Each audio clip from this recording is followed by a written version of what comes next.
I'll play the. Sorry. That's okay. Something.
Hi, guys, and welcome to the Gin and Tonic Show.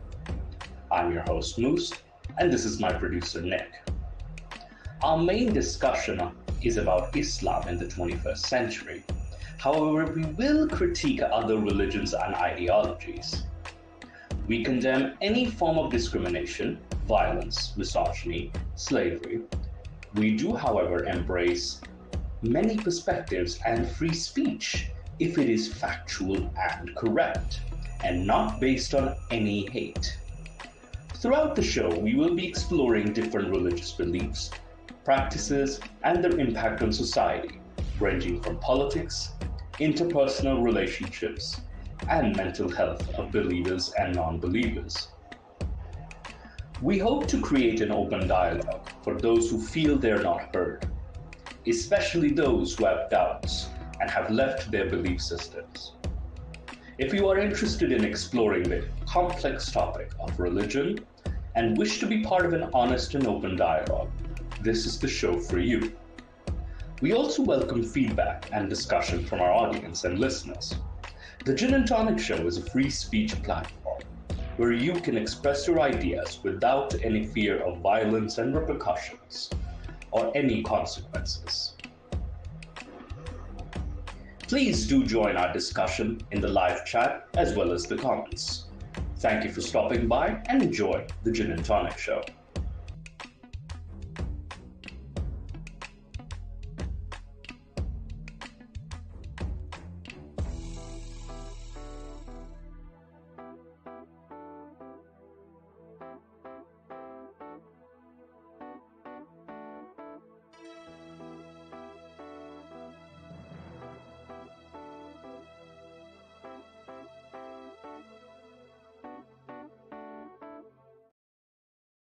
Good evening and welcome to the Gin and Tonic Show. Or if you're in a different time zone, good afternoon. If it's further west, good morning. Different time zones. I'll try to accommodate as many different time zones as possible. But hello, everyone. Welcome to the Gin and Tonic Show. I'm your host, Moose, and I am joined here by a regular speaker, regular panel member, a very well-cultured, very well-mannered, culture Ginny, who will come into your nightmares and he will say, history, politics, humanity is very complex. Indeed it is. And I'm here to complicate everything and be Iblis's advocate in these discussions. Devil's advocate, Iblis's advocate, or Diabolos as advocate, for which I still have my, which will be an interesting discussion because I will use the stick and dip it in Zamzam water, holy Zamzam water to be specific. So I'll mix in both like the Christian holy water and the Zamzam water together. And I'll put a stick in it just to have a response. Yes. Double the holy powers. So before we begin, how are you doing today, Jinny? Oh, I'm doing fine. And you? I will tell you this. I have been on a journey similar to Sindbad or to Odysseus or to what was that legend, the Arabic legend of the one who sailed the seas, pre-Islamic Arabic legend. I think I especially like, what was the name of that guy? Sinbad is post Islamic. Yeah, But Sinbad is post-Islamic. yes, oh God, I'm not entirely certain about who you are referring to. But you do have other great figures of Arabic Jahili, Yeah, of Jahili poetry, like you do have Shaddad, or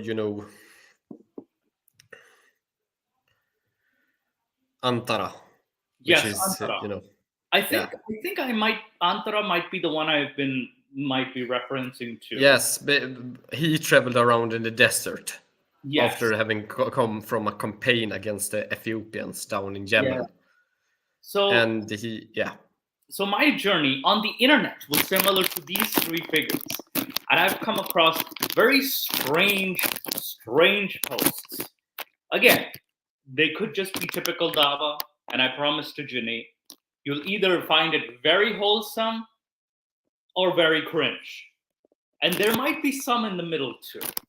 So we will begin with I think we'll start off with some cringe too. We'll start off with cringe. And I want to see if what's your reaction, because we were just having this discussion about the Muslim diaspora as well. So this is a video, I think Nick said that his relative sent it to him, and it's about Muslims become more than 30%. But you know what? To react to this, let's watch. There's 200 million Muslims living in India. That's the second largest Muslim population in the world. And you're saying that wherever Muslims live, if Muslims become more than 30%, that country is in danger. I see myself in the pistol smoke.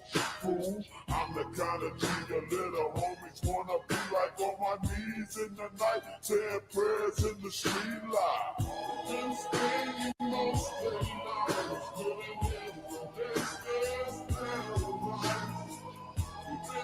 I mean, there's two. Okay, so what do you think, Ginny?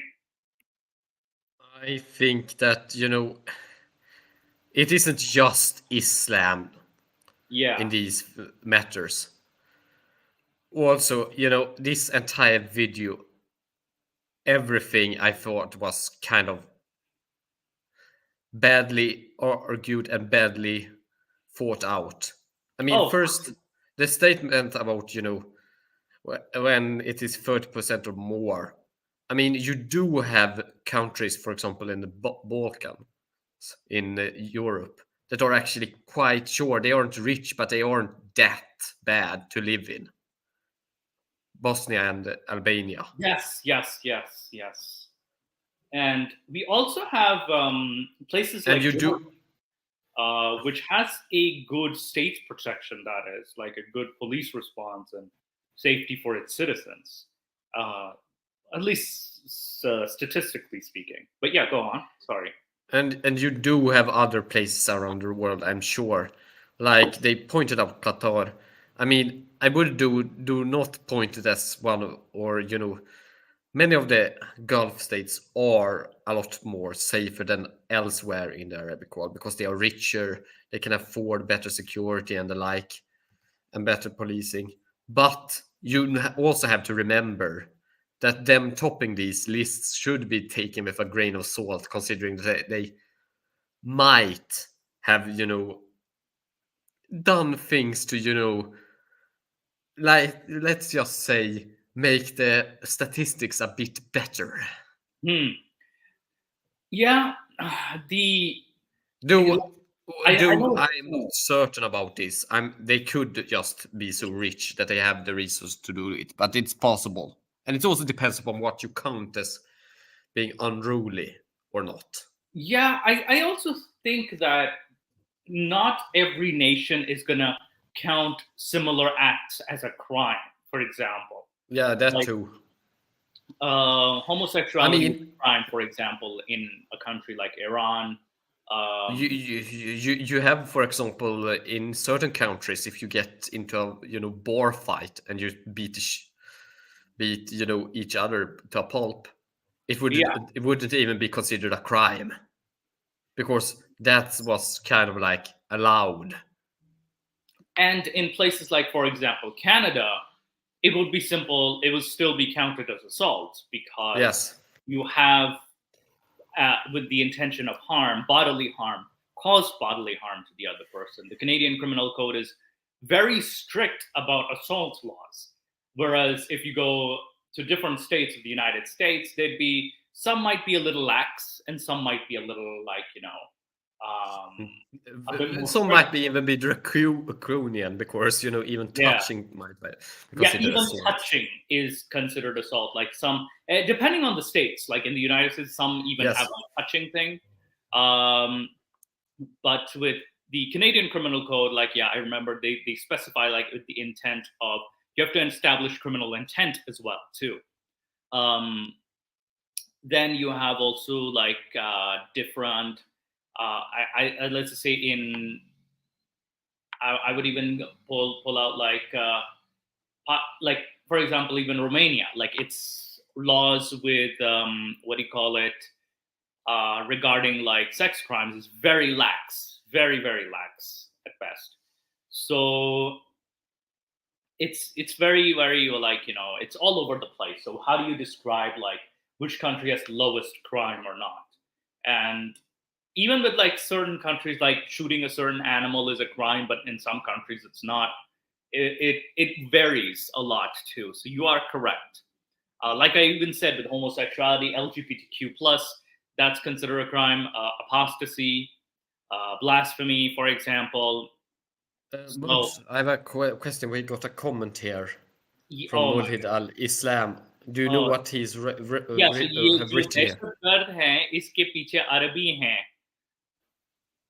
What he's saying is the terrorists, like दहशतगर्दी है, which is terrorism, इसके पीछे अरबी हैं. Like behind them, there are Arabs, and he's not completely wrong. I still think that was, you know, kind of. I wouldn't censor you, but I would still say that was not the most fine of, you know, I would think you comments, should considering how many of, you know, Islamic terrorists globally are actually coming from, you know, not the Arab world, but still from the, you know, Islamic hate world. Yeah, I feel like you should articulate your comment a bit better, because like saying like Arabi, like all Arabi. It's the Arabic book. Was that what he said? Arabic. Okay, it's the Arabic book. Okay, if this is the translation. All right. Then that makes it slightly better. But yeah, I think that's what his intention was. All right, that makes it better. Sorry, I thought you because it was like, more like a slogan. It's more like a slogan, because Arabi could also mean language, the Arabic language, but Arabi could also mean the Arabic person, which is it's double meaning. That is in Urdu, in the Urdu language, it has a double meaning. So like I said, languages are a bit complicated themselves, but yeah. So you do not have a separate thing for book, or wasn't it mentioned? Sorry, I'm just mentioned the book. So Arabi kitab, Arabi kitab, that would have been made. Would have clarified, but Arabi itself is like, you can say the language or the person itself. All right, because kitab is a book. Yeah. But we can also say Arab as well for the person. So if he had said Arab, then that would have been like specifically the person too. So just be careful with your wording, Mulhid. Just be. Okay, so there's a slogan in Pakistan called "ये जो दहशतगर्द है, इसके पीछे वर्दी है." Wardi means uniform, and this is common in Pakistan, that wardi means army officer, and the military, the Pakistani military, has been responsible for sheltering terrorists, like the TTP, for example, the Tehreek-e-Taliban of Pakistan, and have been both direct and indirect supporters of some militant groups, that is. So he took that slogan, so he's taking it from that slogan specifically. So yeah, back to I mean, Yeah. it means section in Arabic. So I just Wardi? Wardi? or it could relate also to what is called roses as well. Oh, It has okay. double meanings. Okay. Yeah. So yeah, So definitely. I thought it might, if it's the police or uniform, it might be connected because it could be a military section or Yeah. military detachment. In Pakistan, when you say Wardi, you're definitely saying army officers specifically. In Urdu. So Yeah, all right. in Urdu, and he says you got it now, but there's no way to properly phrase it in English. Yeah, and that gets very complicated with what do you call it? The languages. Like you can't directly translate it. No, I know this from having translated Arabic into English. I will always state that this is, the closest I think I can get, but you will always lose things in translation. Yeah. Because, And especially when you have words that can mean several things, and sometimes that ambiguity is there for a reason. yeah, and I think it's more the poetical nature of certain languages that they have to keep some ambiguity. Plus, there's also like remember Pakistan is becoming a little more authoritarian, so you have to be a bit careful with your words. Depending on where you're from, you have to be a bit careful with. You have to phrase it as such that you have to make it vague as possible, as vague as possible. Yeah. And also, like, even if you take it as the Arabi, like if you say Arab nations are behind it, for example, like Arabi Gom, if you use that term, I was gonna say that there are some Gulf nations like Qatar, as well as Yes. what do you call it? Certain kingdoms in UAE have had their hand in Saudi Arabia, of course, have had their hand in funding terrorist groups, Yes. such as the Muslim Brotherhood. You have the Hamas in the Palestinian regions. You have like even there was evidence of funding towards the Taliban, towards ISIS. Yes. So we have this is kind of not exactly a secret, more of an open secret, but also very well known at this point that Saudi Arabia, like many of the Arab Gulf nations, have had their hand in funding terrorist groups. So the videos claim that,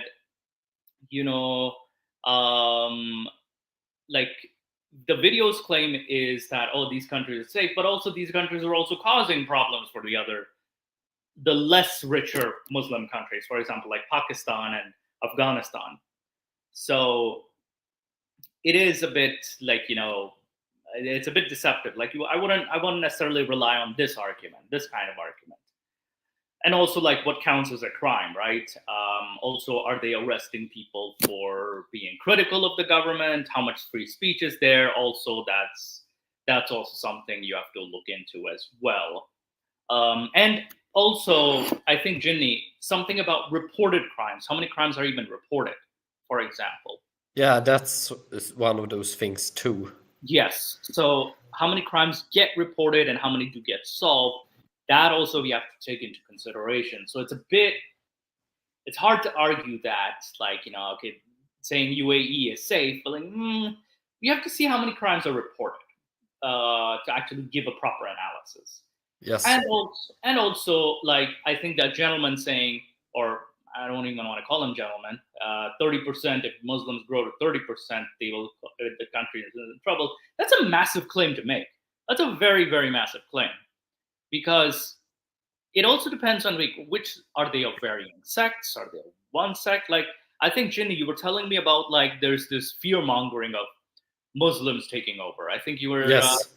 yeah, you can expand on it. Yeah, I said that before we started the show, just to give some context to this to our viewers. And that is that there exists this very, fearful propagandistic view, or, born out of xenophobic fear of Muslims, that they think that, oh, just because a lot of immigrants are Muslims, they must be, kind of like this undistinct, indistinct blob that will take over everything. Because they are all Muslims, so they must all want the same thing. But I mean, even when you look at the immigrants that are here, not only are the immigrants from various ethnicities, they aren't from the same people. I mean, there are Arabs, Somalis, Iranians, Pakistanis, Turks, people from the Balkans that are Muslim.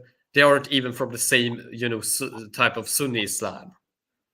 Absolutely. There are like a lot of various subdivisions of Islam and very small subsects, and especially they are even there is even a tendency to be more of them that immigrate into the Western world, since being a minority is never really fun, especially not when you live in a situation where you do not have the protections to protect you. So people emigrate from various areas of the Middle East that are less safe into the West. And that means that we have more Muslim minorities here of various minority sects than elsewhere. Yeah, and keep in mind we also have a lot of Shia Muslim refugees as well too, that did migrate to places like Australia, to Canada. Also, like specifically not just Twelver, but even Ismaili Shiaism too. So followers. Did Judah buy this? I would say that it's totally fine. Yeah, if you want to go on a vacation to the Gulf states, like for like 2 weeks, 3 weeks, it's safe. It's safe. I wouldn't recommend living there though. But overall, like, it's safe. Just follow the protocols. It's probably safer than a lot of other tourist places. Yeah. Because some of those places are in actually pretty rough places.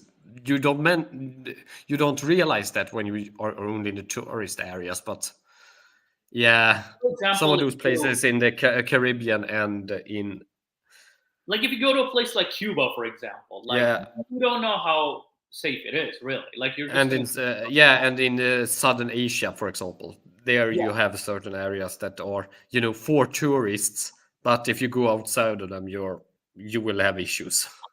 Yeah, I think it's not like that in the Gulf states. Yeah, unless if you go out in the maybe the desert or the like. Yeah, then I would never advise someone as a tourist to go into the desert at all, because that's like now you're just like shooting yourself in the foot, literally. So so overall, like, it should be safe. But yeah, this is a very interesting discussion. Now, the second video I have involves our favorite, Dr. Zakir Naik. Are you ready, Jenny? Yes, I am. So, does this look like Jay Smith?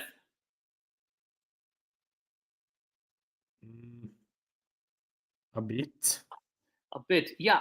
You know what? I'll listen to it. Is probably the most dangerous man in the world today to Christianity, because he brings hundreds of thousands of people to Islam, many of them from Hinduism and also from Christianity. He brings them through just by these kind of videos that we're doing right now. Urdu, he knows Hebrew, he knows Greek, he knows English, he knows Arabic.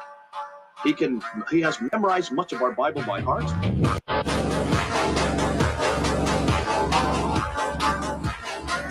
Dr. Zakir Naik is probably What do you think, Jenny? Two religious dudes battling it out, and I'm not betting money on either side or actually cheering for either side. Yeah, and that does look like Jay Smith, doesn't it? Yes. It could be Jay Smith, younger Jay Smith, or without the beard. But like, it's a very strange claim. Like, he's claiming that Zakir Naik brings a lot of like Christians and Hindus into like via conversion.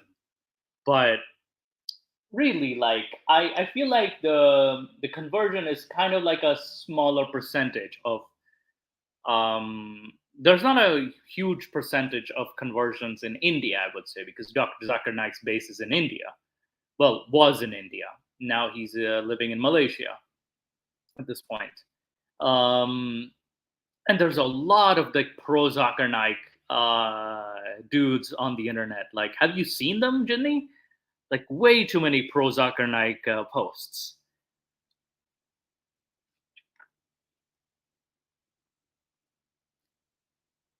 I think your voice is cutting out. No? No, I'm still here. I Okay. mean, for me, I've never really cared for Zakir Naik. Sure, he's famous. He is a, he's just the Islamic version of a, Christian TV preacher. Yeah, like a televangelist. That's what Yes. we would call him. Yeah. And he has there was that channel called Peace TV that I don't know if it's still active or not, if Peace TV is still active. But yeah, this was this is interesting, but kind of cringe. I apologize for the cringe, Jinni. All right, so now we have Asim Al Hakim. This is a very a lot of his videos are online actually. Asim Al Hakim's video. Now this one's an interesting one that I came across. Who should execute an apostate? Misinformation, mischief from two apostates to misguide you. I love how it's like to misguide you. Okay, Asim Al Hakim. All right, so we'll start with over here. I think it starts. All right, and by the way, Jinni, you can tell me to pause whenever you like. Okay. Okay. All right. Okay, I will do that. Sheikh, I have a specific question.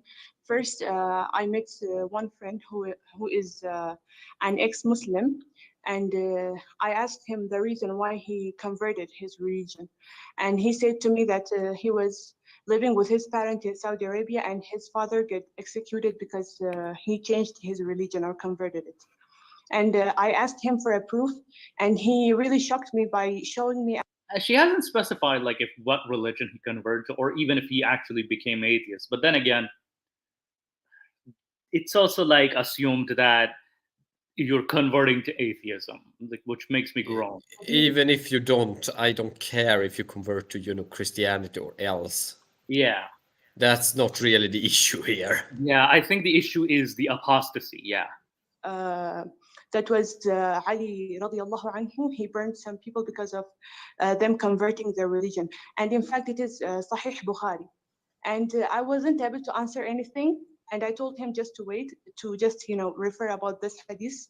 If there is anything that I can tell him about it and make a clarification for myself. Yeah, so there is a hadith. I did present it in the channel. Like, there's two versions of this hadith. One's a version where he's burning atheists, and another version he's burning homosexuals. I think the term is used is sandaka. Sandaka, which is kind of like general. I mean, it's kind of like sometimes it translates as free thinking or atheism, but it's more of a modern invention applied to that term. It's more like incorrect thinking. Divergent. Yeah, so let me just share it's hadith from Bukhari. 1 second. Let me just show the hadith itself too. It's a website. Like, again, type in and you can find it on Google. All right. So it's an Ask a Muslim website. A Christian missionary. It's like from volume 9, book 84, hadith number, following from. So. Zanadik, yeah. Zanadika. Yeah, yes. Sandaka is the verbal noun. Sanadika is the plural of persons that perform that. Yeah. It's kind of like kafir and kafir. Kafir is the act, and kafir is someone that does it, and kufar is the plural. But in their case, it is that they are lower than atheists. They should be rather interpreted here as heretics or something like that. Heretics, okay, so that would be the interpretation. But I think the person also says this is sahih. So the second that there's significant. Yeah, so it goes into detail of like how, what do you call it, what Ali did. So it's talking about like historically what Ali did. Was it Islamic or not? That's also a debate too. So, because like I think Ibn Abbas says that I wouldn't burn them. For example, Ibn Abbas says that I would what do you call it, not give them the same punishment as hellfire, for example. So I think let's listen to his answer. First of all, Sarah, you have to be careful in what you ask in public, because you may earn all the sins that misconceptions may cause in people's heads because of your question. Why? Like this is kind of like she's just asking a question, and it's and he's kind of like saying, "Oh, you shouldn't ask something. You should." I mean, this makes perfect sense if you consider that this is the normal view in most honor-based societies. Yeah, you have to keep up appearances. Yeah, and also it could be like you could put yourself in danger. It could be an indirect way to say yes, you could put yourself in danger. Yes, right. It's also like that. Yeah. So you have to be careful in what you say in public. Is it going to benefit other Muslims or not? Maybe you're genuinely asking to know, but you don't know whether this would confuse others or not. I like how, like, this is the question itself is going to confuse others or not, because it does put the seeds of doubt. So I think this is a very, what do you call it, a dangerous question to ask, and it goes to show how deeply engulfed the religion is into society. Maybe you have a hidden agenda to cast doubts about Islam indirectly, pretending that it's an honest question. I mean, that could be a possibility. What do you think, Jenny? That's a possibility. Sure, it is a possibility. Yeah. But I mean, considering that you are supposed to be a, sheikh with all of these information about Islam and the like, you should be able to handle these sorts of questions. Yeah. But let's carry on. Yeah. Nevertheless, I will answer you. Number one, the hadith of Ali, may Allah be pleased with him, burning people because they converted their religion is not true. Wait, what? I just saw a Muslim website that said it's sahih. I mean, because there is a connected hadith here. I would want to hear his full argument, but I would make the argument here that there are connected things to this, where they say that this was wrong afterwards. Right. Ali, may Allah be pleased with him, fought with people who said to him that you are the creator of the heavens and the earth. You are our Lord that we worship. Is he talking about Allah? I know this movement. There was a movement. You mean the Khawarij, or the No. This is not the Khawarij. The extreme Ali movement. There's a different movement. This was Ali did jihad against this movement who thought of him as a god. Because the Khawarij said... Now that you mention it, maybe I do mention something else like this. God. But there was a lot of extremist groups within the early supporters of Ali. Yeah, and there were, even within early Islam, you already had this. But in the first century, it's kind of like interesting how people gravitated towards Ali for some reason. Yeah, and I feel because he doesn't actually appear that much in the sources as being some sort of extraordinary guy. At least Abu Bakr seems to be a very active proactive figure, the right-hand man of Muhammad, doing stuff here and there. But keep in mind, Ali became And Omar, well, he was Omar. yeah, well, That's I love how you say Omar. He was Omar. at least he had some character, even if I wouldn't exactly place it as a positive thing. Well, And when it comes to the, Uthman, sure, he is pretty much the archetypical shady politician, but still. I mean, Usman did save the life of like Abdullah ibn Abi Sar, like so Usman did have influence even during Muhammad's time. Yeah. I mean it, but I mean Ali, sure, he does things too, but he's kind of like, I'm doing this now. I'm going fighting here. I always feel like Ali's kind of dragged around. Well, keep in mind, Ali himself, like he has what do you call it? There's a lot of his battles, like his fight. I think he became a legend of sorts because he was a good warrior, that at least.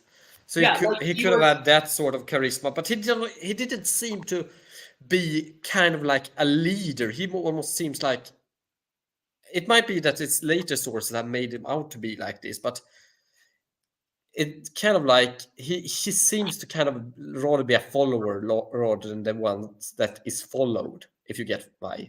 Yeah, Nick, he did follow Muhammad a lot, and he was practically following Muhammad since he was a teenager. And yes. I'm not denying that, because that is part, but I'm saying more, if you look at like Abu Bakr, he also followed Muhammad, but he was kind of like, he obviously had his own charisma and his own abilities. You see it also when he kind of plays off Muhammad. Well, it's obvious. You also see Abu Bakr also has a big potty mouth too from time to time. Like, remember suck on Allah's clitoris? That hadith where they're signing the Treaty of Hudaybiyah. Yeah, he has a pretty bad mouth too. Yes. And he's kind of like the bigger dude, because there is hadiths that say that almost you do know where Muhammad is, because you always see Abu Bakr towering above everyone else. And where Abu Bakr is, Muhammad is not far away. Yeah, or even like Omar too, to an extent. Because Omar is also in many hadiths too. Yeah, but I meant that there are actually stories that say that Abu Bakr, as being such a large man and always being in close contact with Muhammad, meant that if you didn't see Muhammad, you would definitely see Abu Bakr, and then you would knew that Muhammad was close by. Yeah, and he's kind of like this bigger dude that follows and actually kind of like sees to it that Muhammad doesn't, get into too much trouble. It's almost kind of like he has kind of like a almost brotherly relationship with him. Yeah. Like, I mean, I kind of argue with Ali would be too, because he was also pretty strong. Like, how he lifted, like in Khaybar, for example, he busted. Yeah, but he was, undoubtedly younger.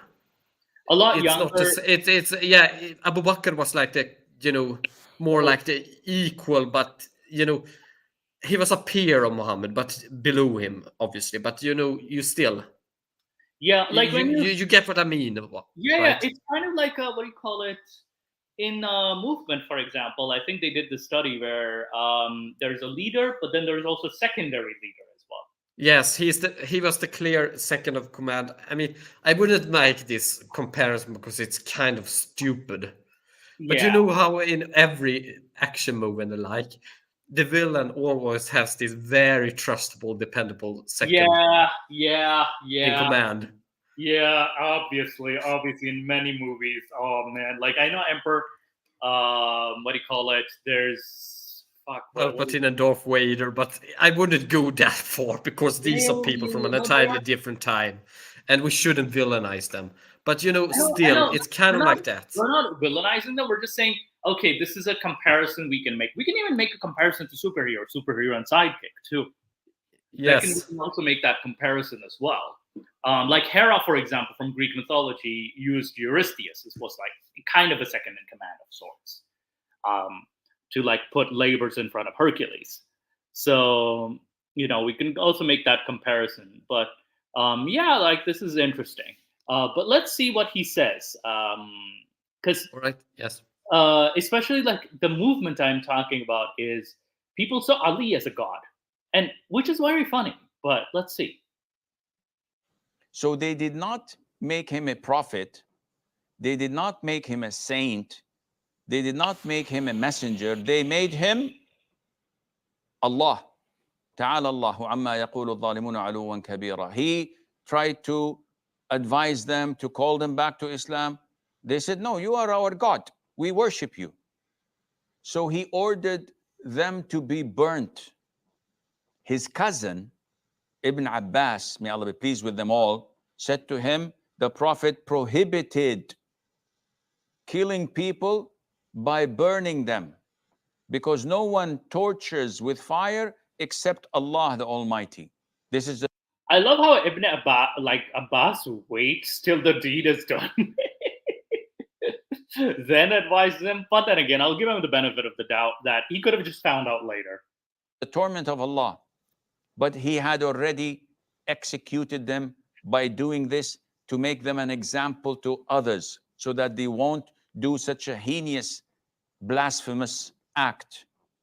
So it was not changing their religion. Number two, the issue of execution in Islam is not to be dealt with individually. This is not a jungle where the survival of the fittest. When I see something wrong, I change it with my hand. If someone changes his religion, I kill him. If someone fornicates and he's married, I stone him to death. I will be a murderer. This is not to me to do. This is Stop. only... Yeah, go ahead. He is actually correct here. Okay. Yeah, I know. I kind of. This is actually quite clear that these hudud crimes, those that are require has to have been done by execution, must, and the concrete punishments in Quran must have a sort of formalized power structure and formalization institutionalized in it. You can't just carry out it for vigilante hispa. Yeah, it does not encourage vigilantism. This is also one thing that people, when they point out towards, even in the Arab world, towards Pakistan, in how the vigilantism there. Mm-hmm. At the same time, like with Pakistan's vigilantism, also is the issue is there's no system to punish said vigilantes, and there's a reason for it, because in Ibn Ishaq, when there are a lot of vigilantism connected to Arabic clan structures and the like. I'm not denying that, but they are usually, though, consider that all of these things are very informal, since clan structures are informal. They usually have certain at least guiding things, that there are certain unspoken rules in what you do and what you don't. Yeah, I know there's unspoken rules, but in Ibn Ishaq, I'll pull out the holy stick here after dipped in the water. Ibn Ishaq, in the Sirah, I think Asma bint Marwan, she recites some poetry, and the guy goes to her house and kills her. And then he comes to Muhammad. Muhammad actually pardons him and says, you did nothing wrong. So I think this in itself can be used as justification for vigilantism, that you can do and carry out the punishment for something like blasphemy, for example. Yes. Blasphemy especially. So, or like, insulting Muhammad's name. So there is justification for it. So I think that's why... one thing that I find interesting is that there is actually ancient classical Arabic poetry, after Islam. Not ancient as in Jahili, but after Islam, that is actually openly mocking towards Muhammad. I wouldn't be surprised because keep in But mind. but remember, during the Middle Ages, you could be mocking towards Muhammad, but you couldn't be mocking towards God. But Yeah. today, much Arabic poetry that mocks religion mocks, the concept of God, but they never would dare mock Muhammad. So you Muhammad. actually do see differences in how Now, keep what in is mind. allowed and what is not Keep in allowed mind. when it comes to mocking Keep religion. in mind.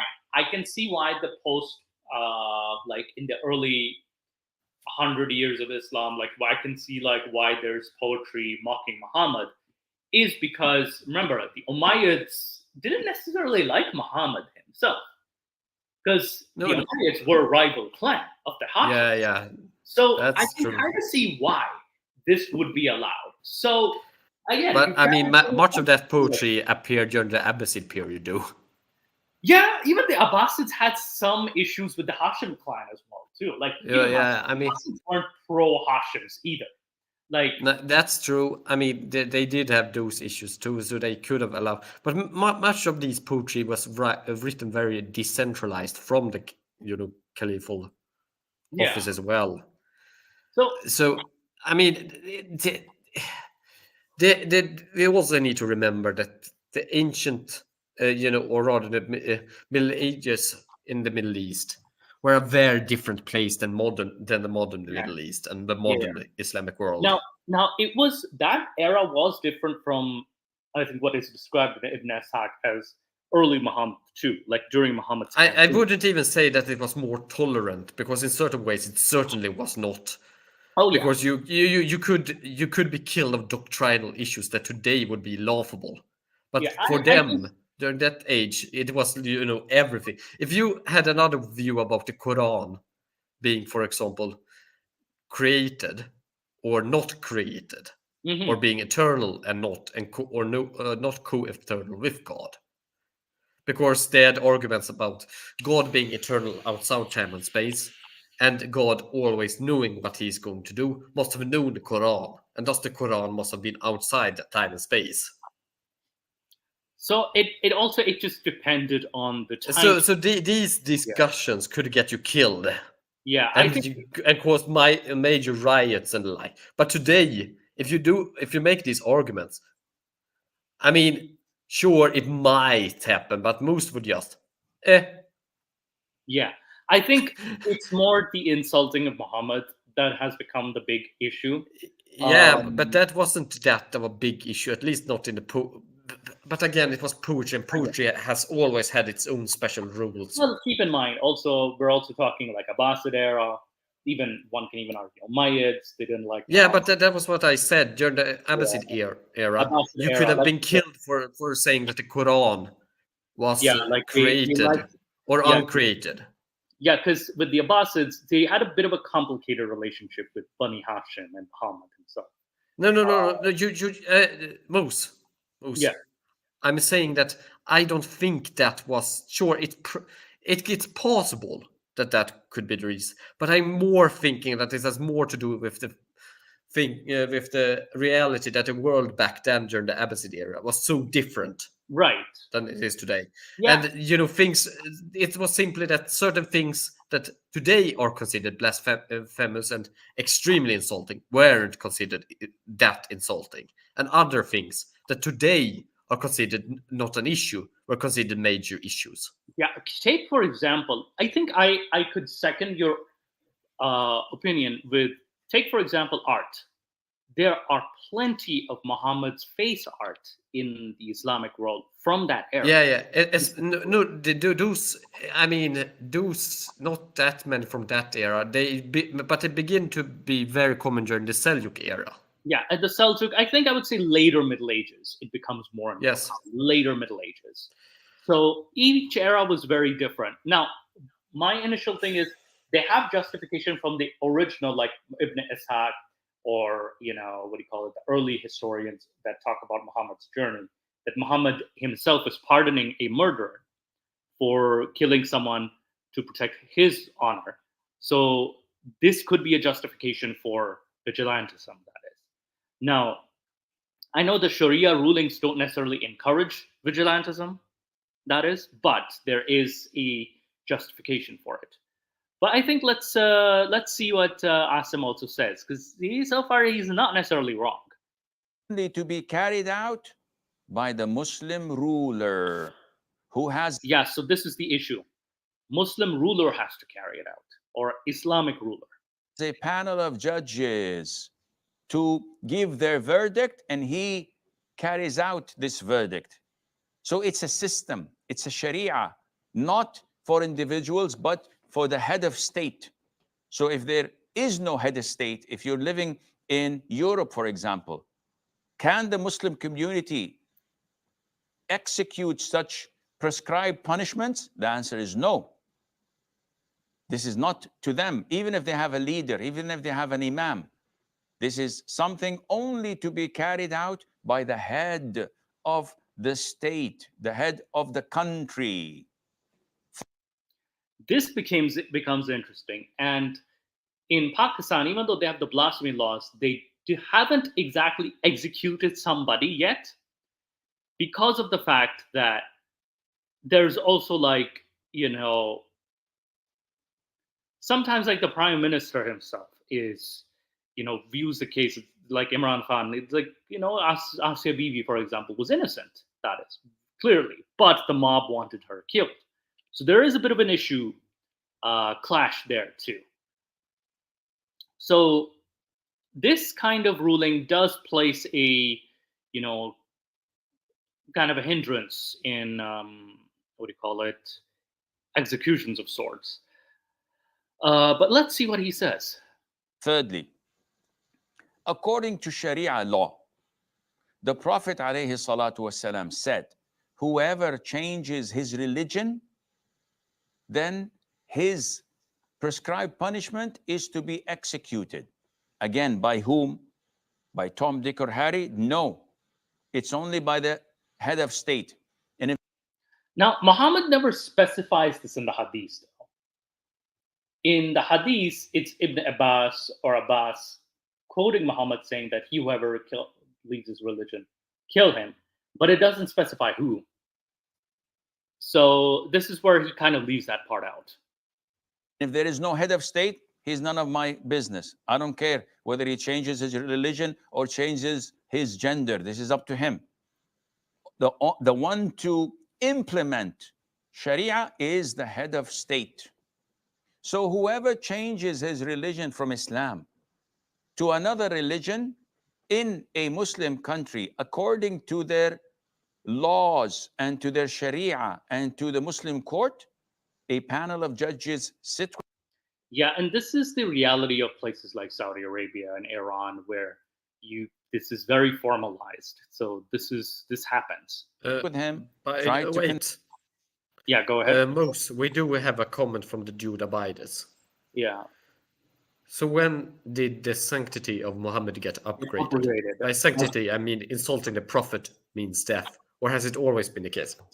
I mean, it has been in various hadith traditions the case, but in practical fact, back in the Abbasid period, if you did it in, for example, poetry, which was kind of like the medium where you were allowed to be a little bit more daring, and I really stretched the definition of a little bit more.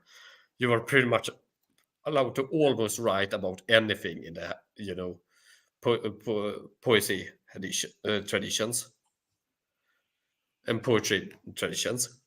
There, you did, kind of allow almost even, blasphemy towards Muhammad, but you didn't allow blasphemy towards God. So, the sanctity, so the traditions about the sanctity of Muhammad and not insulting him existed even back then, but they weren't as, seen as being that important like they became much later. And I do think that this happens somewhere around the later Middle Ages, like kind of with probably around the rise of the Ottomans.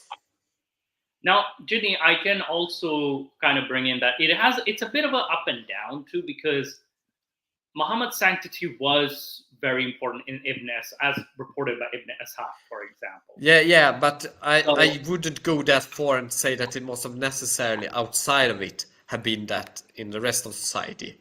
Yeah, like again, we still had the sanctity of Muhammad in the early Islamic.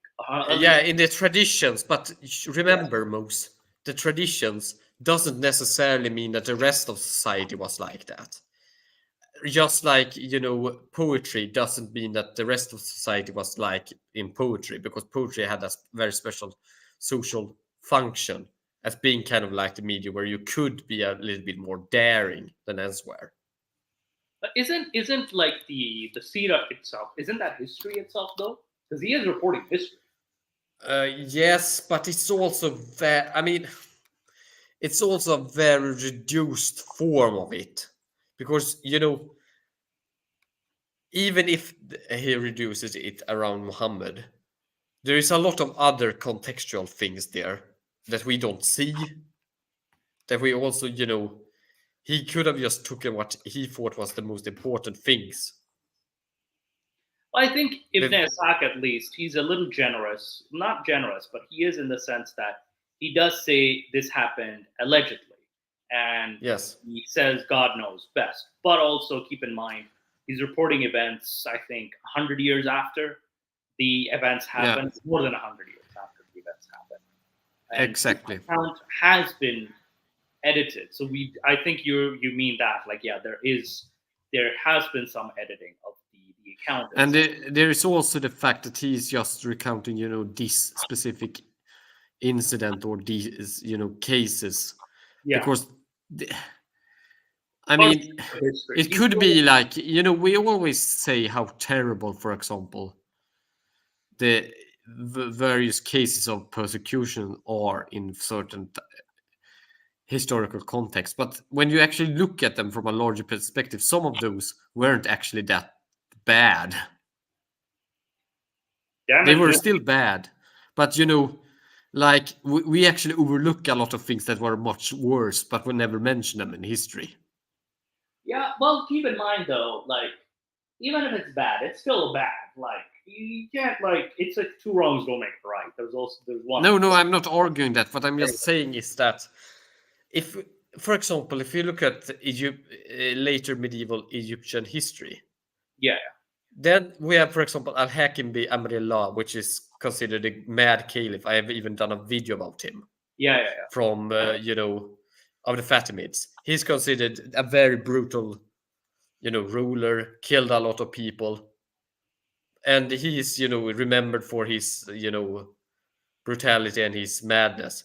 But if you compare him to, for example, Saladin, then Saladin looks way worse when you actually look into the, real numbers. Yeah, because but he's never remembered as such. Yeah, because Saladin has been praised as this this great warrior, this I don't know, yeah, because he defeated the Crusaders, which were more or less barbaric bandits on the coasts of Lebanon and modern day Israel and Palestine. Yeah, no, says killing a past is just party and Chandra discussing it seriously only serves it to give him that it should be written. I mean, we don't disagree with that. Oh yeah. In fact, I very much agree with that sentiment.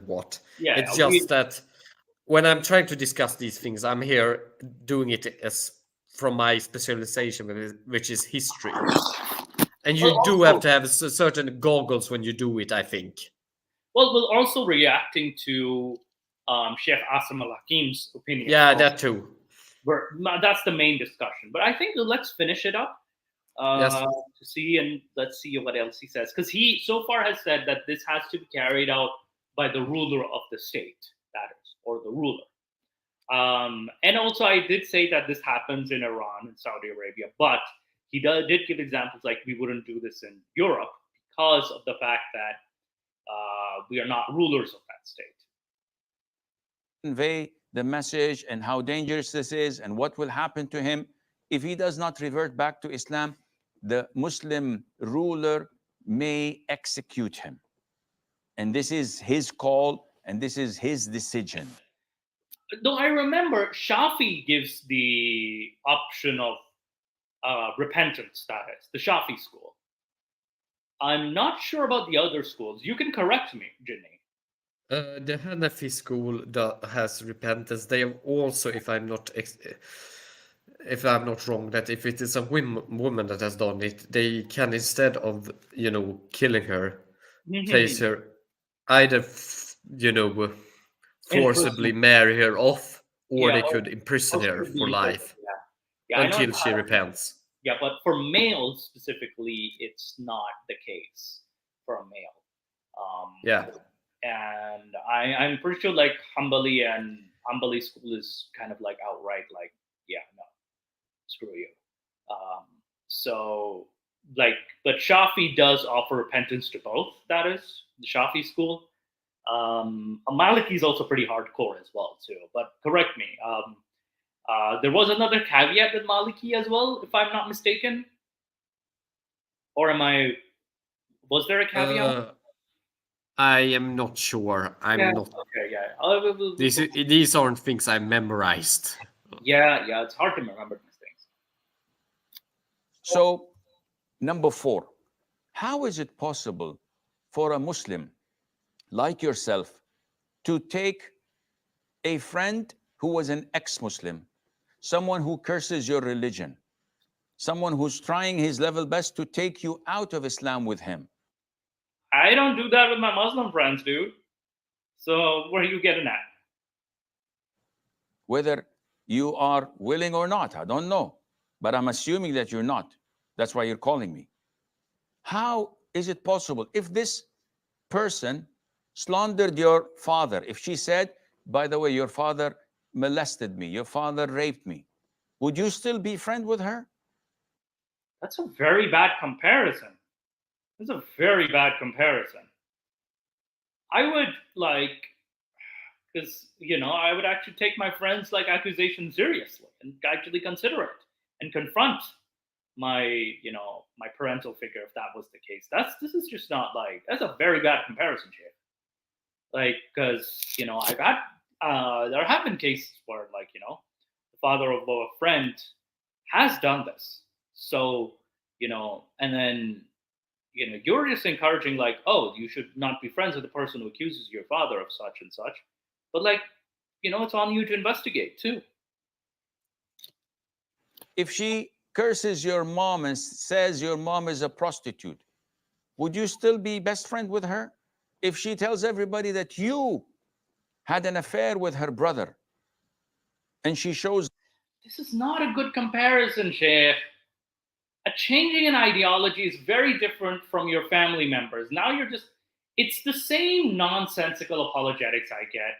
It's everybody tells me oh, well, how do you feel if I insulted your mother? I'm like, my mother's not a prophet. And, I'm not insulting your mom. Seriously, I'm not insulting your mom. I'm insulting your religion. So yes. It's not the same but thing. I mean, if you are in a religion where you say that you should put your prophet before your closest relatives. There's that hadith too.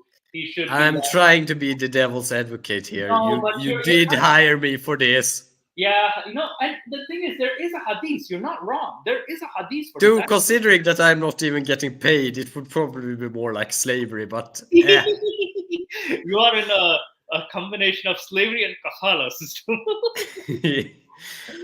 But yeah, let me pull up that hadith actually, because again, we like to show that what do you call it? That prophet said he who loves me more than family, hadith. Let me just see if this hadith, there should be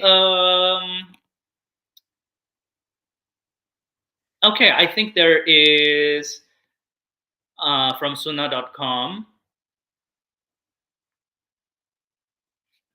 There's one of here. I'll actually show a bunch of hadiths actually. Okay, so let me just present this. Share screen. So yeah, there's this hadith, Sahih al-Bukhari 15, book 2, hadith 8.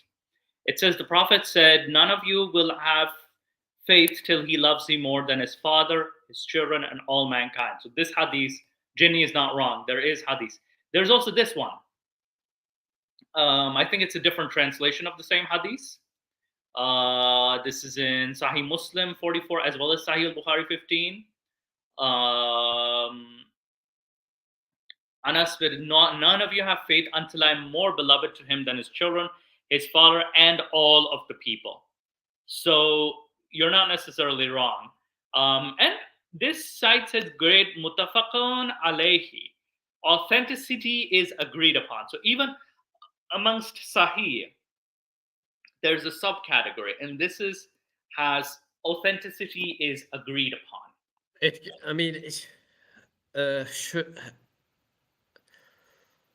I'm kind of going into this in a future video I've planned on my channel about, authenticity and the like, and how it is determined.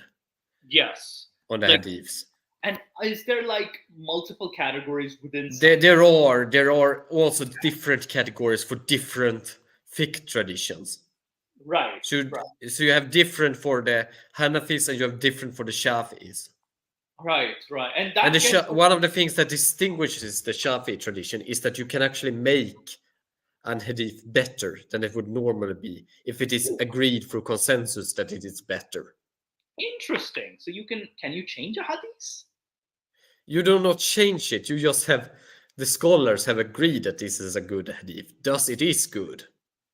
Interesting. So it's not necessarily authentic. It's just scholars are agreeing to it. That it is authentic, even if it does not follow the usual rules of. That's chain creation. Yeah. Oh, damn. That's exclusive to the Shafi tradition, though. Right. They do it. Yeah. But for example, the Hanafi tradition, you also have the potential as a great scholar to actually announce an hadith as being better. Interesting. Others might not agree with it, but you could if you see it in line with certain principles. I think this is why you are seeing a lot of at least moderate or modern Muslims adopting even inauthentic hadiths because they sound good. And so in certain traditions, what is inauthentic in one tradition can be authentic in another. In another tradition, there's also that issue as well. So even authentic. You do remember where I actually said, because I think that there was actually an example of an hadith that we discussed,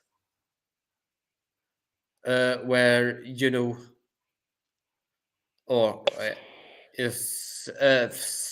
sorry to do that.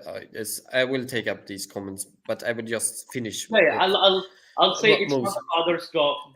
Yeah, but there was one show where I was on where you said that, this hadith is inauthentic. And I looked it up. I looked up the isnads. It looked good there. They said that it was sahih, and it actually took me a bit to actually understand it. You're actually reading this hadith from the viewpoint of Shafi scholars that have agreed it through the consensus that this isn't a good hadith. Right, but then other scholars have said I think it was Maudu. There was this panel. They said that it was good, and it was good. Hassan. Oh, Hassan. It was Hassan. It wasn't Sahih though. Hassan is good. Yeah, Hassan is good. It's the second most. Yes, but it's still totally permissible. It isn't a bad hadith. It's not a bad hadith, but I think there was something about the final sermon. However, someone said that this is not. I don't know which hadith it was, but I do remember where you and me. Yes, it was one of those hadiths about getting knowledge, I think. Yeah, the China one. Yeah, we had a discussion, and you said, this is inauthentic. And I said, no, it isn't. And then I looked it up, and yes, it is. It is, considered good. But it's not in the main. The thing is, it's not in the mainstream hadith books, though. No, it's not in the mainstream. But the thing, we're going back to if an hadith is good or not. There are a lot more considerations than just and these could have gone. But I don't know why this was considered. But I guess that it was because the Hanbalis does not consider it as an authentic hadith due to their very strict criteria. So they actually decreases it, and the Shafis due to consensus. So consider it's not good. So I think it depended on the school itself, like what hadith is Yes. good. So I think the China hadith would be rejected by the Hanbali school. Yes, because they have certain extremely strict standards. There, and I think it was this a is Hanbali scholar who probably said that this was actually authored by someone else. Like there's no. Yeah, they say not really. I mean, they couldn't say that far, but they could at least within Hanbali say that it doesn't meet the criteria for judgment. Yeah, I know some scholars. That other things was just a personal opinion. Yeah. But the Hanbali school is kind of practical in that you know at least you have a basal criteria that needs to be fulfilled. Yeah. It isn't the case where you suddenly kind of an authority say, "Oh, this is good," like in the Hanafi school, or you can have several scholars decide through consensus that something is good or bad. There's another hadith. There's something about 124,000 prophets, right?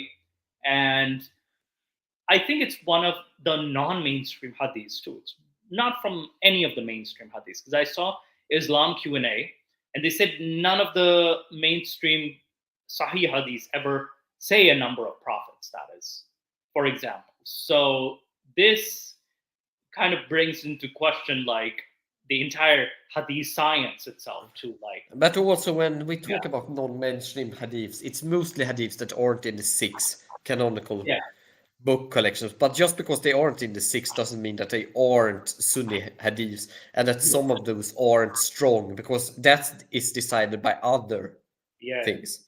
And then because if you get into Shia, then it gets very complicated.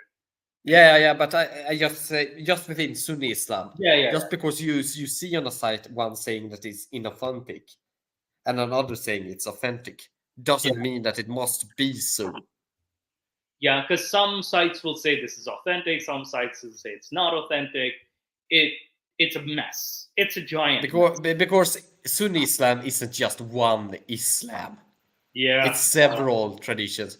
You have if you include the Dahiri school, you have 5. Yeah, technically, if you include Dahiri, yes. We can't forget about the Dahiri, can we? We can't forget about those guys. They actually do have a somewhat less strict than the Hanbali school interpretation, but they are still a hyper-literalist in how they interpret in a way that not even the Hanbalis are. Yeah, I think they don't even consider modern weapons. They have to consider the swords. And also... you had this Norwegian guy that, did a terrorist attack with a bow and knife. Yeah, and he was Zahiri, I'm guessing. Yeah, he had converted. I think it should less place it on Dahiris, because my experience with those are that they are usually very ascetic. They want to live primitively or be left alone, kind of like the Amish. Yeah, I was gonna say, like, if any audience member don't know how the Dahiri school operates, it's they're very Amish, very Amish. Yeah, you should live like the Prophet did, with no new innovations. Yeah.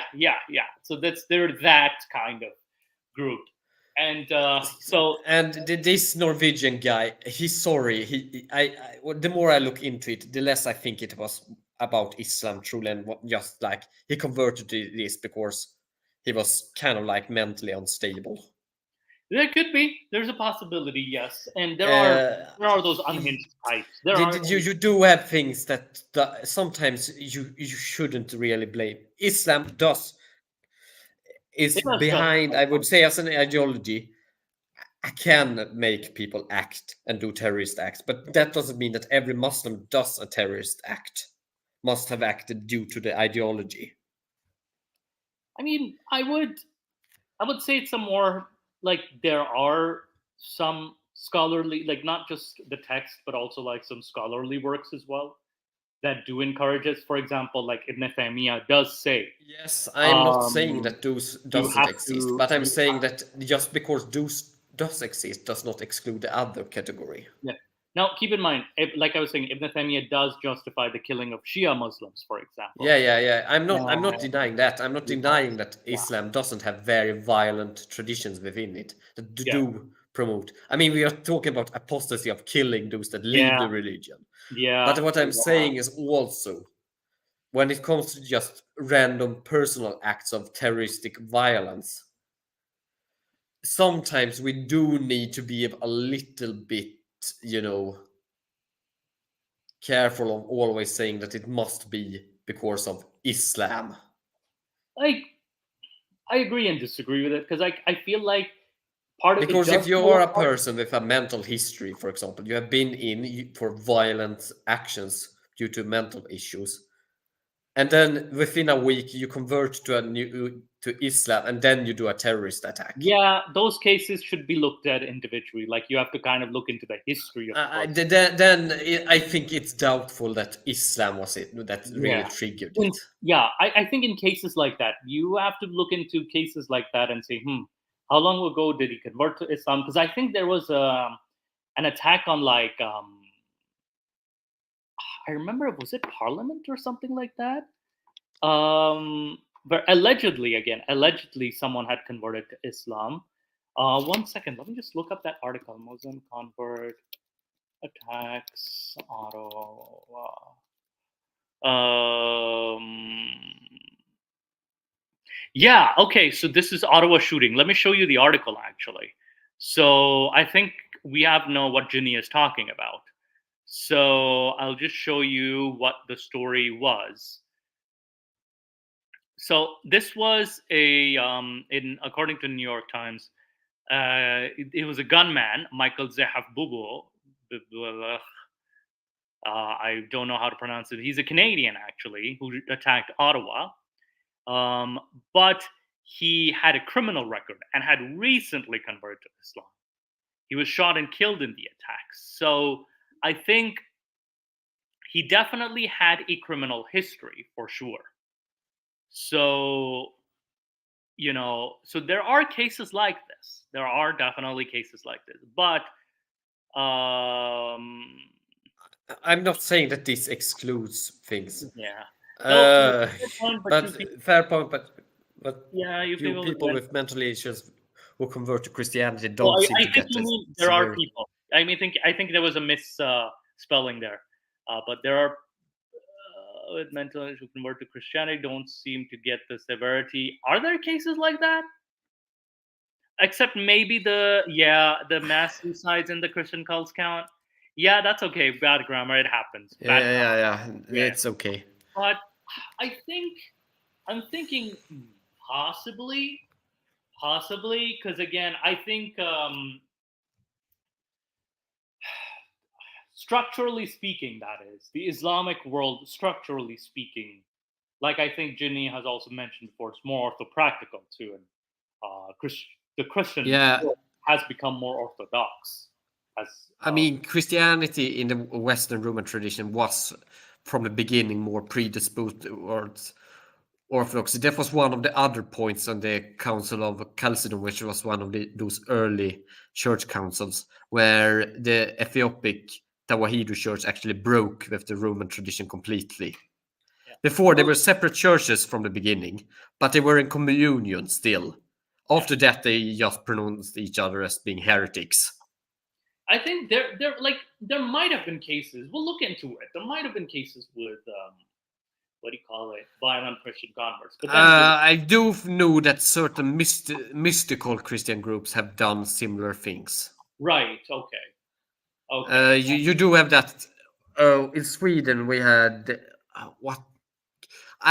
Because this happened just a couple of decades ago. I mean, right. I was like just a young teenager when this happened, and there was this Christian murder cult that took up in far-flung, really, in the Swedish in some Swedish village, and became totally unhinged. And we have examples of like groups inspired by Christianity had these New Age, like we call them cults, basically New Age cults, that have done like mass suicides, you know, have had like a certain violent history of suppression too. So we do have a bit of like, you know, it's just that how they're implemented is a bit different. Um, and the thing is, how Christianity operates, what I've seen is different, and how Islam operates is very different. So I think there are cases, but you know, I think, yeah, was it David Koresh? David Koresh, right? One second, David Koresh. What the hell happened with David Koresh?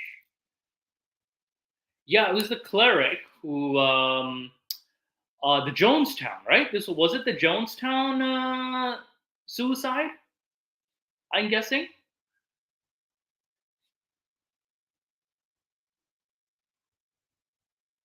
The ATF that raided the farm was too violent.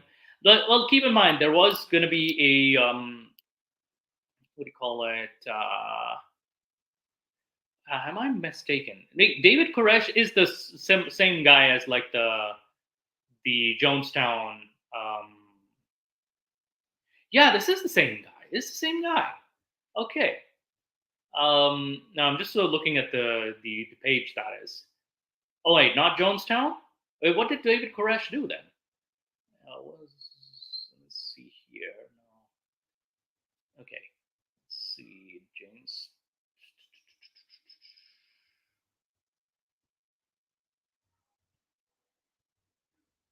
Okay, so David Koresh was alcohol, tobacco, firearms, federal police force, I think. Okay. David Koresh, he was. Right. Yes, the Knutby murders. Oh, okay. Jesus Christ. This is pretty dark reading for you people.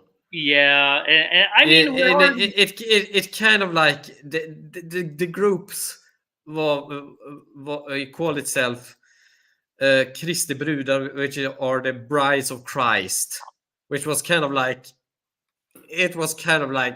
a strange Christian cult around one man and several women yeah. around him. And Ooh. he more or less manipulated them into killing people. Wow, okay. Wow. Damn. This is quite violent. In very messed up ways, if I'm violent. not entirely mistaken. So there was a violent group. Jeez. So this can happen. Because I remember the name, and then I saw it, and then it just went up. Oh, Knutby, and yeah, and then it went on. Kristi brudar, Christ, Brides of Christ, and this yeah. Yeah. Oh boy. It like, you know, and they had actually done this in secret for a pretty long time. Yeah, I'm surprised they got away with it for a while. It took actually from they had began in the 90s, and it, you know, and it was like in the late early 2010s it was eventually brought to justice. Really? Yeah. And there was the Waco tragedy, that is? No, I'm talking about the Knutby. Okay. And the Brides of Christ. Right. And they turned into kind of these very crazy, but that wasn't really mainstream Christianity either. It was a crazy, you know. Yeah, but you can definitely see like there is the potential, because the origins was like from Revelations, that is the Christian book. Also, you have to remember that historically, Christianity, if anything, has been more violent than Islam when it comes to millenarian crazy groups that want to bring in the new world. Yeah. Oh boy. I mean, the 30 years war I'm was having filled with those groups. Listen, I'm in North America. I wasn't even alive at that time, and I'm having flashbacks to the witch hunts. Oh, yeah. I'm having the flashbacks to the witch hunts. Oh, man. I mean, you do have certain periods. I mean, even in the 18th century, Sweden executed more people for not following Swedish Protestantism than you know, the Saudi Arabia has executed. Yeah, well, And I think there must have been like I think you said, was there like a drastic change in Christianity according to you? I mean, it begins to be a change with the 30 Years' War because, according to certain calculations, about 12 million people lost their lives in those 30 years period. Damn. Which means, it's kind of like it was only been topped by the, First World War Hmm. in terms of death. And people were kind of like, these kind of went out of hand, don't you think? And then, but you don't see something drastic, but you do begin to see criticism of this kind of millenarian Christian thinking. And a lot of the, states that have evolved in, Europe began to actually preach much more quiet types of Christianity. Because no, I would say it begins later, because the Renaissance, if anything, actually radicalizes Christianity, and it Really? takes it much more. Yes, because there you have the Reformation, and early Protestantism was extremely radical in Right. we should go back to true Christianity, and then we will create heaven on earth. I think there was also the Puritan movement too. Yeah, those Yeah. are parts of it. They are a type of Protestant Christianity. But even Lutheranism and Calvinism, which, the Puritans are kind of a offshoot of, Yeah. they all had very extremely radical elements in them. So it wasn't the Renaissance. It was after the 30 Years' War, and then you begin to see the Enlightenment, because it's beginning to evolve kind of like a criticism of this. And then you see it during the 18th century. You see gradual relaxations. It's still even stricter than the Islamic world. We forget this, but during the period of Rousseau and all of these, old pre-French Revolution thinkers, it was still that, Europe was probably a much more repressive place in certain regards And than the Middle East. asks, so when would you say the Western Enlightenment started? Historians say it started with the Certain historians say. Right. I actually I studied under maybe I shouldn't mention her name, but she was actually involved in a lot of these research about how these sort of Christian movements actually affected the development of Europe, and were affected certain social norms and social institutions. But I mean, there are certain that say that it started with the Calvinists, but there are a lot that actually claim that it started rather as a result of the 30 Years' War. Mm-hmm. And you also see that the earliest Enlightenment thinkers do kind of coincide in both France and Britain. It's just that those in France have mostly been forgotten, but you do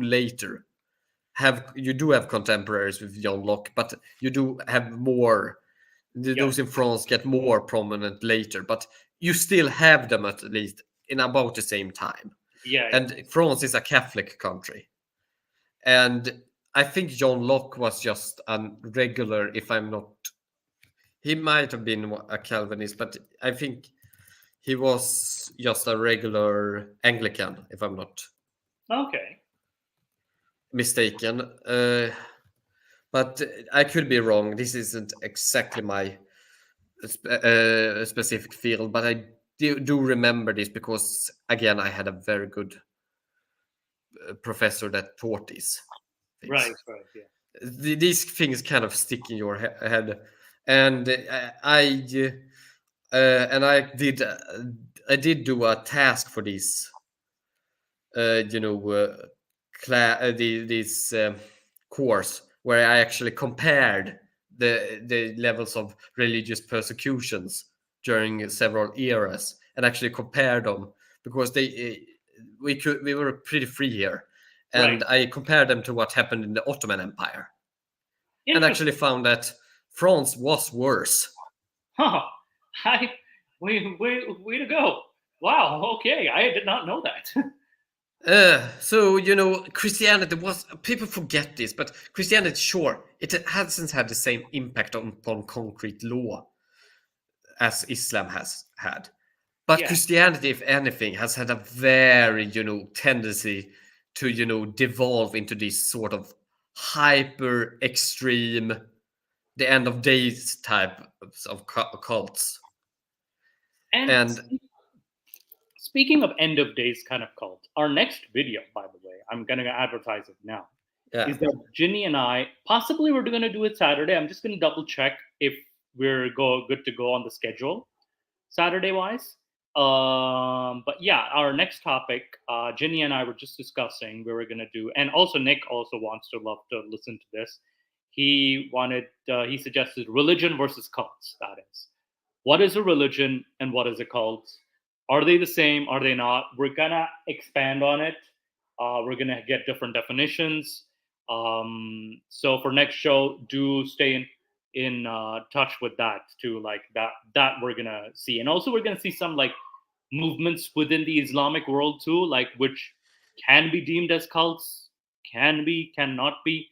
We'll see. We'll yeah. see, and we'll also see like whether cult has a negative connotation, what the origin was, blah. We'll but regarding Christianity being a little bit more, softer than, I would say that it's in the late 18th century you're beginning to see it, in the later parts. And then it becomes very soft very quickly.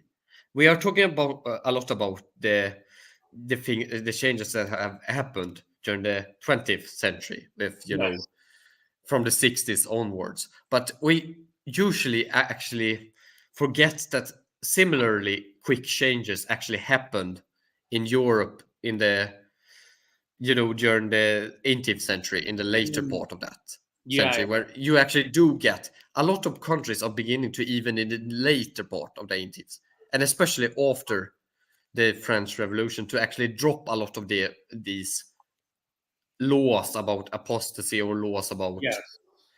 Sure, they probably had blasphemy or public disturbance laws. You couldn't be totally open with, for example, atheism or such. And Sweden also maintained the death penalty very late, but Sweden was kind of backward in the 19th century. We and Russia were like that, but that's another thing. As Hitler said, Christianity is wishy-washy. Much better if Germans were Islamic. No joke. It's in Albert Speer's memoirs. It's true. That is true. The Judabites. That was said. But it's not true about Christianity being wishy-washy. Yeah. Hitler might have thought it. But if you look at it historically, no. Yeah, Christianity did have also had a lot of, and like I know the Christian world did tolerate the Jewish population, but there was still a lot of anti-Semitism too. Yeah, I mean, if anything, it was like it was kind of like being a dhimmi in the Middle East, only even worse. Yeah, being a dhimmi, is slightly worse than a dhimmi. Yeah, but anyway, we delved a little. Let's finish up the Mr. Hakim. Oh, sorry. We are getting on all of these tangents. We divulged. We'll finish up again. This is the last thing we're gonna look. Well, actually, we'll look at some wholesome stuff too. Don't the proofs which she made up. Would you still be friend with her? Of course not. Why? Because you honor yourself. You have dignity. But when it comes to your religion, someone curses your Lord or your Quran or your prophet or your religion, and you say, I was shocked, so I thought of asking. This means that your Islam and your Iman is not certain. You don't my goodness. Oh, man. So you're saying, Sheikh, that she should have reacted, cut him off, or just say something like, went in and taken action? Like, Sheikh, what the hell are you doing? Have certainty. He's teaching the truth. Because if you had, you would have definitely said, nope, I don't believe in this. If someone were to doubt you and say, which orphanage did your parents take you from? You said, no, I was born to my real parents. How do you know? Did you do your DNA test? No. So how do you know? You weren't there. Would you accept this and go and do your DNA test, or you will take it for granted that, no, this is ridiculous, this is stupid. I am the legitimate child of my parents. How is it that you're not willing to put up a fight blindly defending your religion when someone like that casts doubt in it? This shows that you are in great danger, Sarah. May Allah make things easy for you and for us. Wow, I love how it ends with, you know, what do you call it? He does say, "Oh, your faith is not strong. Why did you come question here? You should have defended yourself." And this is the kind of mentality I've encountered with a lot of theists, a lot of also, and especially a lot of like some Muslims who have actually given the evidence too. Like, yeah, this is the evidence. This is what, and they'll put up a fight just for the sake of it, because it's an honor thing at this point. And this is the kind of mentality that doesn't foster a good discussion, because No. it's the kind of thing that, why should you like, you should clarify. Because I've had some respectful Muslims say, hey, I know you're pointing this out, this is sahih, I don't have a response, I'll get back to you, I don't know much. And I respected their position on that I respected. I'm like, okay, you can go. But if someone like constantly said, no, this is wrong, I'm like, this is sahih, what the hell do you have then? And you know, I've encountered people who said that the sunnah you're giving me is fucked up. This is a fucked up source you're giving me. Sahih al-Bukhari even is fucked up. I'm like, what? I'm quoting your own hadith. What are you talking about? Because you're saying it in English and not in Arabic. It's not real. Yeah, there's also you're saying it in English and not Arabic. There's also that. Yeah. Oh man, those, like, there will be some kind of like straw manning going on.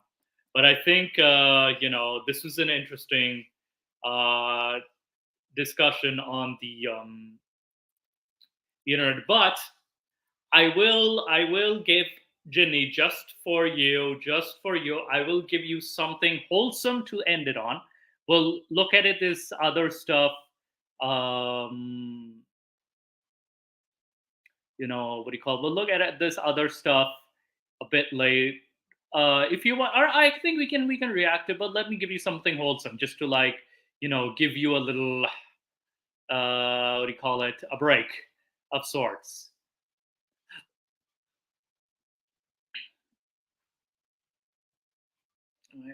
Where is that?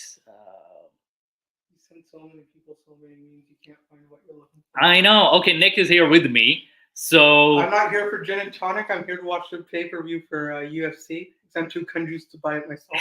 Yeah, you're still trying to steal my TV program to, like, you know, watch the UFC pay-per-views.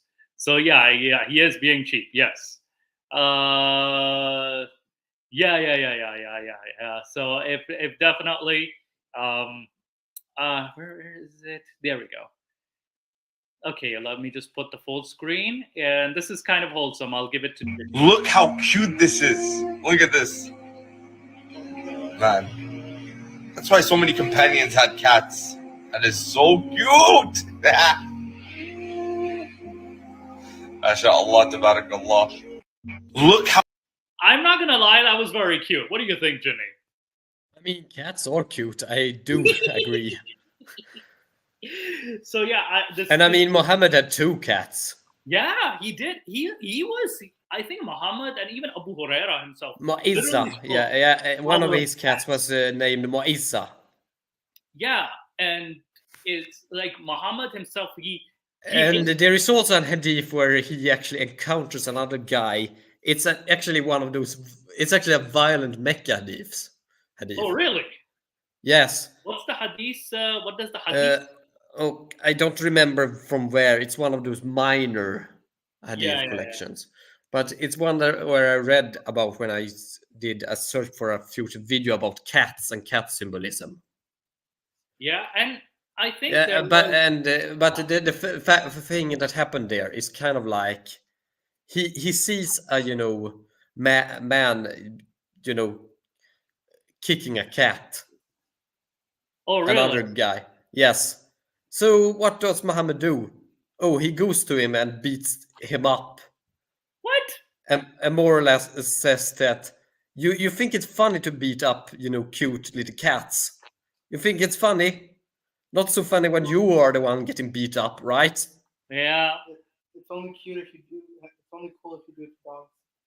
Yeah, there's also this thing of just And then he finishes it with, there is a special place in hell for those that hurts cute kittens. yeah. There's another one. There's another post I want to show you guys, which actually shows.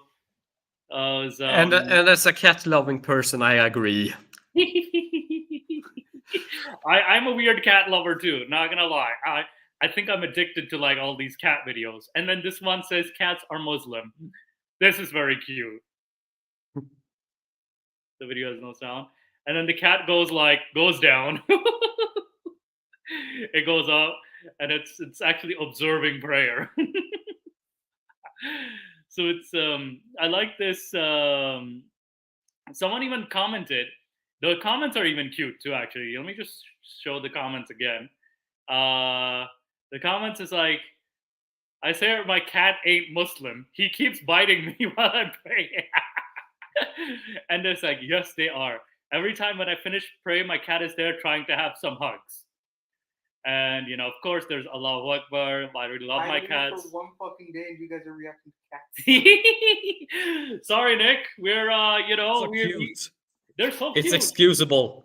And also, we have to cleanse ourselves of a little cringe. Okay, we gotta have wholesomeness too. Again, you do know that there was one of those. I think it was Baybars or someone that. One of the Mamluk sultans that actually created a cat garden. Really? In Cairo. Yes. Really? So he did have a cat garden. Damn. Like, just to care for stray cats. Interesting. Very, very interesting. And I've definitely seen this. There's even almost a stereotype in India. I've heard from my Indian friends saying that if a person like in India has a cat, they're probably Muslim, for sure. They're probably Muslim, and that's a stereotype. And even Nick told me that there's a stereotype. In India, so it's like a huge difference because in India there's a Hindu cause for dogs. Right. I mean, it's better than still having cats and actually liking cats like that is better than what has been the case for cats in the West. Have you heard about the Great Cat Massacre? Oh yeah. In Paris. How cats were seen as like witches and stuff, and there was an event in Paris just before in some of the decades before the French Revolution, where a couple of the strike people working on printers, printing apprentices, decided that the best form of protest against those that owned the printing presses and were of the bourgeoisie and had pets like cats were to go around and catching every cat they saw and condemn them to death. What the hell? Yes. It's so kind of fucked up. Like, what are you punishing the cats for? Remember, this is pre-industrial Europe. Yeah, and by the way, the dude abide says love cats, but the little shits, I'm gonna say little shits kill things. Mouser, yes. Birds, no. Well, I mean, they do try to kill birds. Actually, good subject for that. How did the prohibition of dogs affect Arabian law? Dogs are very useful. They do. Yeah, there are hadiths about like anti-dog hadiths as well. And then there was the restriction on they could be shepherd dogs or they could be hunting dogs. That is, hunting dogs and shepherd dogs were allowed. So this is another future video this could be done. That when with that said, I have actually seen and been know Arabs that actually own dogs just as pets. Oh, and not So, only that, so it's not like it's, you know, entirely. yeah, entirely. Yeah, even a lot of people in Pakistan, they love dogs. They love dogs. They love both cats Do and dogs. I should say that I have kind of canophobia. Right, like you're a bit afraid of dogs.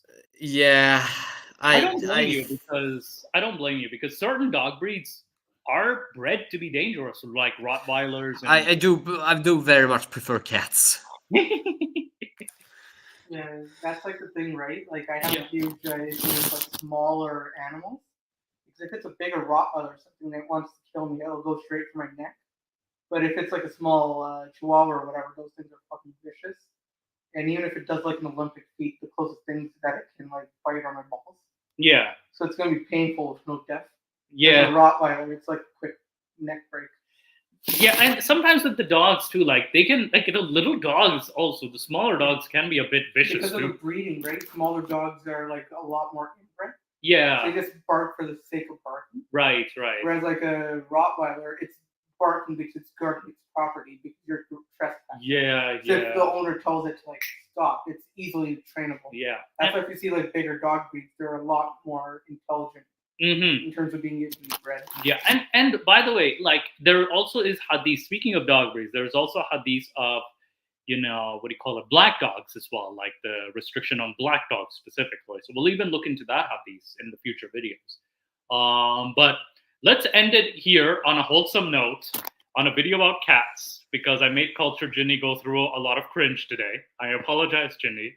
It's probably my fault too. Like, Yeah. Yeah, I am habituated to it.